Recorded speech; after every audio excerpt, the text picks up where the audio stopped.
আসসালামু আলাইকুম। Study in Estonia. এস্তোনিয়াতে স্টুডেন্ট ভিসার রিকোয়ারমেন্ট কি? এস্তোনিয়াতে যদি স্টুডেন্ট ভিসায় যাইতে চাই তাহলে আপনার আইএলসের রিকোয়ারমেন্টটা মেন। আইএলস আপনার বেশিরভাগ ইউনিভার্সিটিতে, যদি এস্তোনিয়াতে 6 থেকে 7টা ইউনিভার্সিটি হচ্ছে ইন্টারন্যাশনাল স্টুডেন্টদেরকে অ্যাকসেপ্ট করে। এখানে আইএলসের রিকোয়ারমেন্ট হচ্ছে বেশিরভাগ সিক্স নন ব্যান্ড লেস দেন 5.5। এটা যদি হয়ে থাকে একটা রিকোয়ারমেন্ট শেষ। সেকেন্ড হইতেছে জিপিএ বা সিজিপিএ। আপনার ওভারঅল যদি 60 to 70% রেজাল্ট হয়ে থাকে তাহলে আপনি এস্তোনিয়াতে অ্যাপ্লিকেশন করতে পারবেন।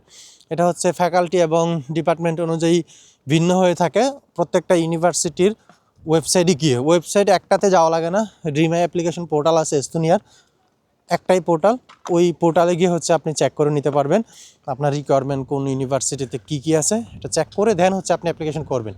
কারণ অনেকগুলো ইউনিভার্সিটি আছে যেখানে অ্যাপ্লিকেশন ফি নেই। আপনার যদি প্রোফাইল ভালো থাকে আপনার ডিরেক্টলিও ইউনিভার্সিটি থেকে অফার লেটার দিয়ে দেয়। আপনার ট্রান্সক্রিপ্টে ম্যাথ, কেমিস্ট্রি বা সায়েন্স রিলেটেড সাবজেক্টগুলোতে যদি আপনার মার্ক ভালো থাকে তাহলে ডিরেক্ট আপনি অফার লেটার পাইতে পারেন এস্তোনিয়ার জন্য। এস্তোনিয়া নিয়ে যদি আর কোনো প্রশ্ন থাকে আপনি জিজ্ঞাসা করতে পারেন।